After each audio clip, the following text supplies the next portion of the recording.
to this episode of Hustle and Pro. I'm your host, Kelly Walker.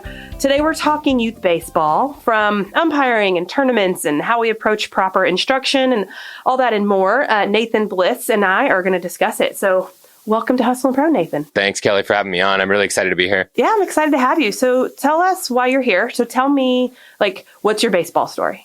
Yeah, so I think my baseball story is one written with just a lot of just love for the game and passion that was kind of born out of where I'm from. So I grew up in Nebraska. I think a lot of people around the country, a lot of us got 13 channels growing up, and 2 of them were TBS and WGN. So I grew up like a lifelong Cubs fan. I'm a middle child, so always kind of riding the coattails of my older brother, who was a much better athlete than myself. So that's kind of where my love began at Wrigley Field, 11 years old, Pittsburgh Pirates versus Cubs game in April when it was 45 degrees and that wind was blowing off the lake and it was cold. But I got to take me out to the ball game with Harry Carey, and that was just like, I can close my eyes and just be there again, and it was great. So a lot of romance to me with baseball. See, I love that. I was thinking last night, knowing we were recording, I'm driving a kid home from a practice, and I hit the right station, and I hear the voice of the Rangers, and I hear a game, and we just get quiet and we listen. And my kid's only 10, and so I still want to prompt him, be like, did you hear what he just said there? And I'm like, isn't it amazing how, first of all, a voice can take you back, right? Or put you in a seat. And I said to Jack, isn't it so cool that this guy, as we're driving down the road, he can, just his words, I can see the plays happening. I can see the game. I can see when he talks about Joey Gallo hitting the wall right, but I can see it all happening. Even as specific as he talks about, I don't know if that was a splitter. It was hard to tell if that was a changeup. How the way that they can communicate a baseball game on the radio, for people like me, I love it so much. And I could just sit and listen to even just baseball on the radio. I think to a lot of people, especially females, they probably think that sounds insane, but I love that stuff.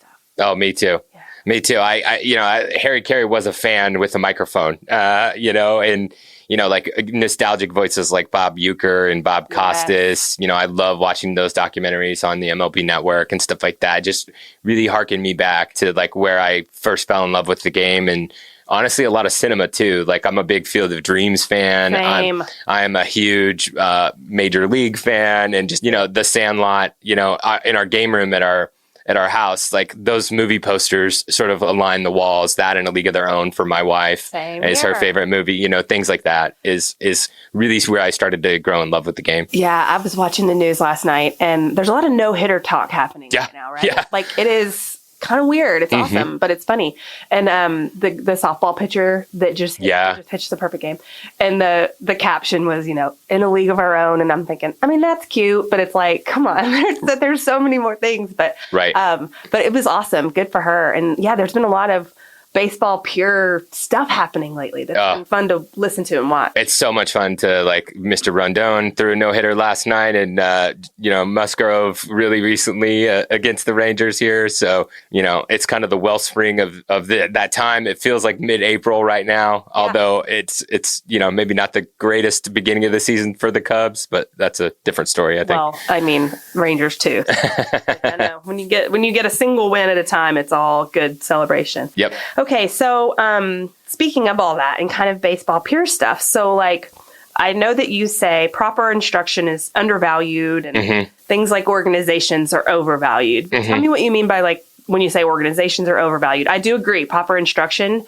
is so important when we're talking about youth. We bring this back to kids and stuff and youth, but so tell me what do you mean when you kind of compare those two things? Yeah, what I learned pretty early on is that when I was sitting on the bucket when my son was, 7 years old, 8 years old, me just sitting there and telling him, hey, Zach, just throw strikes was not very helpful. It wasn't very helpful, and it wasn't very beneficial. I started listening to podcasts, and there's a podcast that I found called Dynamic Velocity and the Pitchabilities podcast, which is a gentleman by the name of Tom Oldham, who went to Creighton University, was a left-handed pitcher, and went into pro ball in the Mariners organization. Okay. I started listening to this podcast when we lived in Omaha, Nebraska, and Tom was in Omaha, Nebraska. And I was like, wow, 2 + 2 = 4. Like, that's incredible. And he just opened up this baseball school called Dynamic Velocity. And when Zach was 10 years old, my oldest son, Zach, we started going there. And, my premise was, me just sitting on a bucket, yelling or telling my son, hey, just throw strikes wasn't very helpful. Yeah. So actually to learn, sort of like a more systematic process we centralize a lot of our training and focus on pitching just because my son is left-handed and, has a proclivity towards that. I don't think that's right in all cases. Yeah. My son will be 14 in May. But we focus on other avenues of the game, but we focus the majority of our time on pitching. So when I say instruction is undervalued and maybe organizations are overvalued, what I mean by that is extrapolating that idea out a little bit more. I think it's important to learn the finer points of the game and to have somebody that has been there before who has a background that merits you even spending money if that's your choice, with that individual to learn how to do something. And this is something I've personally learned the value of in my vocation in sales. That translated for me from being mentored by others that had been there before me to learn how to do that correctly. So it's just basically applying that towards athletics as an endeavor or as an exercise. And, I think that it's going well, but I think growth is a continuum where you're always on that path. Yeah. Yeah. Nobody's ever done, especially when talking about learning or perfecting skills and things like that. Right. So then in your example, sitting on the bucket saying pitch strikes, I know I always joke when I hear parents or coaches yell things like that. My daughter made a bad pass the other night and the coach yells, don't throw it at her feet. I'm like, oh, that's helpful. Like, that's fantastic. She didn't set out to throw it at her feet. Like, she made a bad throw. So you just telling her that she did that doesn't really help, But you talking about that example, what's a better way to approach it then? Like, specifically, like, are you talking mechanically, specifically giving a correction? So to get into specifics into pitching, I can do that. But just to take a step back for like maybe a moment, I think it depends on what your goals are. Yeah. So I think a lot of people get into youth sports for a variety of reasons. I think it can be a great way to entrench yourself into community. And that can be a real aspect of, as a function of being in a family context or being in a family. And I don't discredit or discount those. So it just kind of depends on the motivations of the family and the individual. Everybody has different reasons and goals and what they want to get out of their sport that they're playing. Exactly.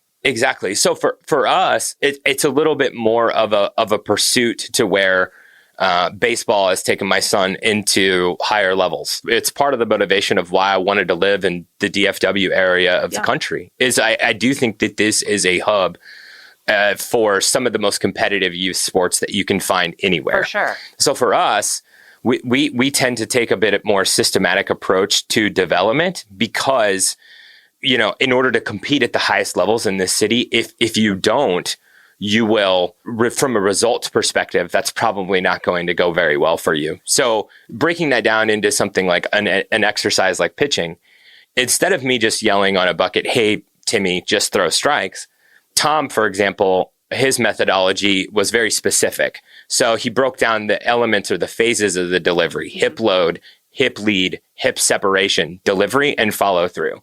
And each one of those have cues that you can give an athlete in order to move down the mound or perform more optimally, as opposed to me just saying, hey, just throw strikes, which actually isn't very helpful to an athlete. So no, because they know that. They know they're out there to throw and to relax and throw and just play catch with the catcher. All those cliche things. And it's like those aren't really helpful things when they're actually needing to fix something to get the ball to be a strike. That's right. Yeah. That's right. So, and then it's just through repetition and different constraint systems and other sort of approaches to training that athlete to perform that task better, than doing those things. So I know I'm centralizing a lot on pitching, but this applies to other disciplines of youth sports and baseball and softball as well. hitting, fielding. There's better ways and better approaches to where you can actually teach and instruct, as opposed to an uneducated approach to that, which I think often is just, the more norm of what I see. Yeah. And some of that, from my perspective, goes from parent coaches versus more professional coaches that you mentioned who have played the game at a higher level. You see a big difference there too. And I mean, parent coaches is what we have when we all start out, because that's what we do. You're not going to have higher level coaching at, I don't know, 5, 6, 7, 8, whatever. My kids weren't really allowed to choose stuff until they were 10 to get more competitive with things. But you coach. So I'm curious, from your coaching perspective, what's your take on in-game coaching on the spot versus getting it all, that's practice time? How much are you correcting and vocalizing when you're coaching in game situations? Yeah. Just for context, our team, Lightning Elite, is a majors ball club here in Dallas, that the composition of the staff is dads of players. Okay. I think it's a very competitive level, even though it's parent coaches. Right. And over the last 2 seasons, I think our record is somewhere around 66, 28, and 4. Yeah, so you guys are good. Yeah. One thing that we have prioritized is skill level, talent identification. And then I know a lot of the families because the composition of our players is really from all over the Metroplex. So it makes in-week practice together a challenge for us. So we prioritize maybe doing that one time together, but a lot of the athletes on our team get a lot of individualized instruction throughout the week separately, and then coming together more on the weekends and things like that. So you do have to use the time that you're with them, even if it's a game and warm-ups, but you have to use that to constantly be coaching. I mean, you're not sitting back manager style and just watching. That's right. You have to be hands-on with them. That's right, because it is difficult to replicate in-game scenarios in a instruction environment. And in baseball, in-game scenarios is so important. You can't feel the pressure of a 4-4 ball game in the bottom of the last half inning with the tying or winning run on second base, and you're the guy on the mound with the ball. Yeah, and you can't force the quickness of some of those decisions unless you're in game. You can do a rundown drill or a bunting drill all day in practice. Right. But when it's coming at you unexpected in a game situation, that's a whole different way to respond. That's right. I mean, you need to have practiced it, obviously. That's right. You know what you're to do if you didn't practice it over and over and over in a drill situation. But until you're in the in-game scenario, you can't fully get better at it. Right. You know what I mean? Right. So I have a tip for people out there for this, because there would be a lot of scenarios over the last couple of seasons where we would be unclear as to exactly what happened in a game, where you can't visualize it unless you can. So we've prioritized video a lot. We have a GoPro setup that we just simply put on the fence. And, there was a play earlier this season where we were unclear exactly what the athlete or one of our players was doing on a line drive scenario to the outfield. Well, when we went back and watched the video, it was very clear as to what it was. So that really helps a lot, to where if they can visualize it and if they can see what they did, it is much easier for them to be able to know what to do when that scenario comes up again. So that's one thing I would say is, if you have the resources to do this, spend some money and some energy on being able to take video, because it's really good for those athletes to be able to not only connect the mental picture of what happened in those scenarios and what they did to the actual picture. And all the things going on they didn't see because of their position, their perspective on the field. I mean, other sports have been taking advantage of film forever, right? I mean, my gosh, that's half of football, I feel like, practicing and preparing for games and stuff is film. And I'm sure at the highest levels, they've been doing it in baseball for a long time. But yeah, it's sort of this newer trend in youth sports is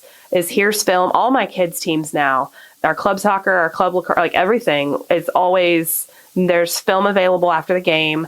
And it's just sort of how much you take advantage of that. If you go back and watch, if your athlete watches, if your coach has sessions with you or not. I mean, everybody can use the tool differently, but it is a really valuable tool. Yep, absolutely. I couldn't advocate it for it more.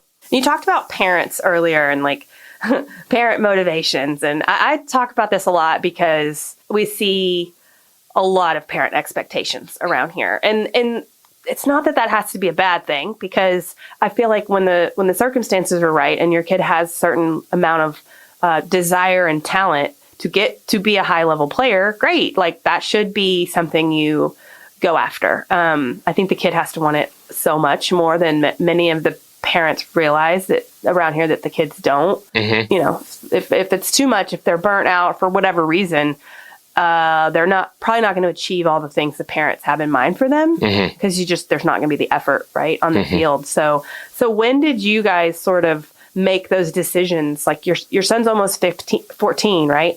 Like, how early on were you like, okay, we're going to develop him as a baseball player? Yeah, there has to be mutual buy-in at some level. And interest on the part of the athlete. Yeah. Because I think one of the best things I've learned through just instruction is that the athlete has to become their own best coach. Yeah. Over time. Like, you can't force it upon them. Yep. Because the best ones have to do more. Yeah. Above and beyond. You can't just show up to practice and games, right? We That's all right. know that the best ones are doing their own stuff all the time. That's so right. You're right. And that the athlete has to become their coach. That's right. And we tell the boys on our team all the time, like, if you want to show up and put out on Sunday and Saturday and Sunday, you have to prepare Monday through Friday. I'm not saying that's easy. What students go through today can be a bit of a sort of like, that's difficult to do structurally when you just think about dynamics inside the home and, how that all works and incorporates. But at some level, there has to be buy-in from the athlete to make sort of that buy-in on their own a priority, I think. But as a parent, you make that, I think, available to them. And if you have those resources, and then, I'm of the mind too that YouTube and resources like that are fast becoming the great equalizers. My son benefits greatly, and I think a lot of athletes benefit greatly from learning from tutelage from people like Trevor Bauer, for example. I couldn't advocate more for people to. Are there things about his personality that turn people off? Absolutely. Is he brazen at times and brash? Absolutely. Some of that stuff comes from the marketing side, to where, he's doing that to Have a somewhat. personality. Yeah, exactly. Yeah. And it attracts a lot of eyeballs.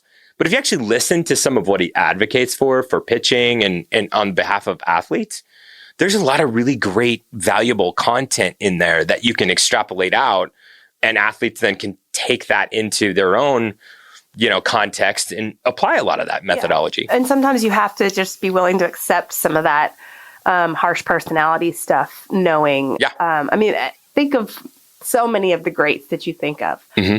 They all have character flaws, and they all might not want to be someone living in your household, raising your child, right. But they can give you a lot of really good insight on how to be a better athlete or develop a skill in that sport. For right. Sure. Right. Yeah.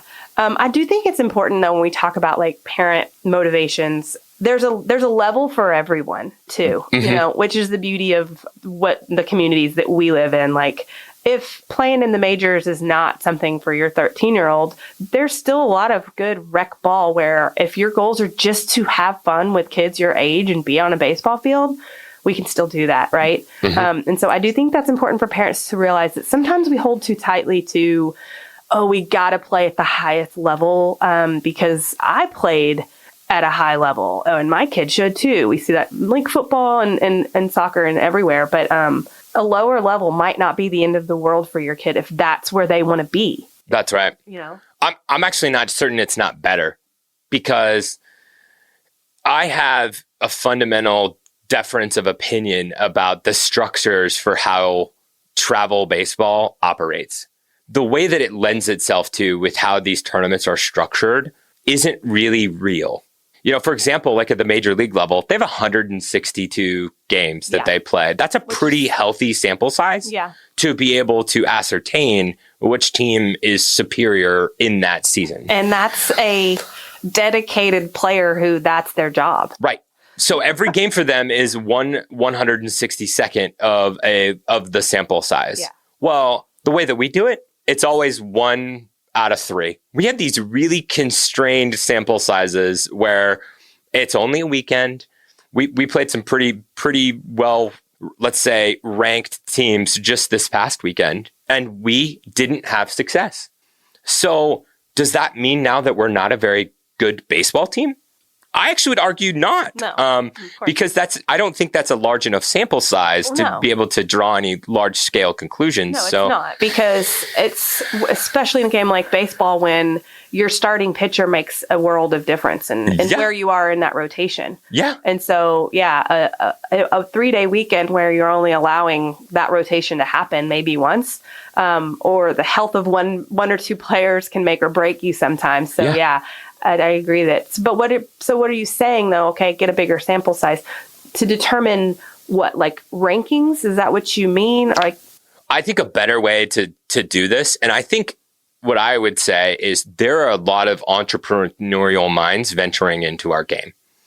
And what I think is going to happen over time is there will be disruption of this sort of pervasive tournament culture into different formats. And I think this is going to start to matriculate up first in larger metropolitan areas like your Dallases and Phoenixes and, let's say, larger metropolitan areas in Florida, where entrepreneurial mindset will entrench itself in a way where, like in Dallas, I know if there was mutual interest amongst the teams that play at our level, I think a better way to do what we do would be to formulate some sort of league to where we could get a larger... Yeah, and if we wanted to have a playoff or a tournament type of activity at the end of that, I think that would be great. Yeah. But, if we could mirror maybe what's done at the high school level where, they have a district or a competition amongst those that are, geolocated in a similar fashion or something like that, then over a larger sample size, a champion is crowned and then they play it off at the end, right? I think that is a better version of baseball as opposed to... You can have two really great Saturday games, and then Sunday morning you can go up against a stud, and you're packing your bags at 8:30 in the morning, wondering what just happened. Right. And what happens to athletes is they walk away from that deflated or feeling like they were unsuccessful. Like we're cheated sometimes too. When you're like, wait, but that team should beat that team, or what happened? And littler kids think something went wrong. Yeah, exactly. Like a 9-year-old. Experiencing something like that will start to gnaw away at their psyche.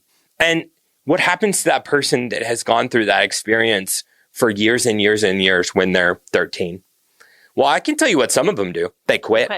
And should they quit? Are they bad yet? I would argue they're probably not. They haven't gotten to the high school level yet, which there is this huge gap in baseball to get kids to stay active and interested in it till high school. Yeah. And then it's like around here, it's super competitive to even make your high school team and all that. But there is this strange drop off of kids in that middle school age range. And maybe that's part of it, is that when they get to the level you're talking about and they're on tournament travel teams, it is super hard to consistently feel good about it. Like, I don't blame them. I don't. I think that is a function of, at some level, the system. Now, I don't think you can always shift blame.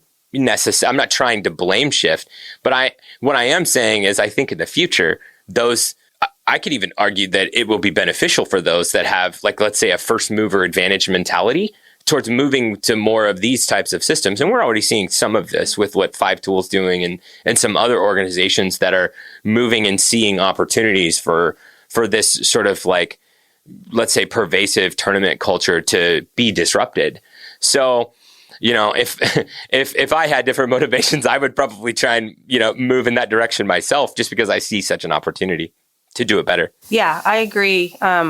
Anytime something feels broken, there's hopefully somebody stepping in to fix it and maybe just restructure it. It might be time for that. All right. Thanks for your insight, Nathan. And I know we have more to talk about. So let's wrap up this part of our conversation and call it part 1. And next week, we'll pick up with part 2 of this conversation with Nathan Bliss on youth baseball.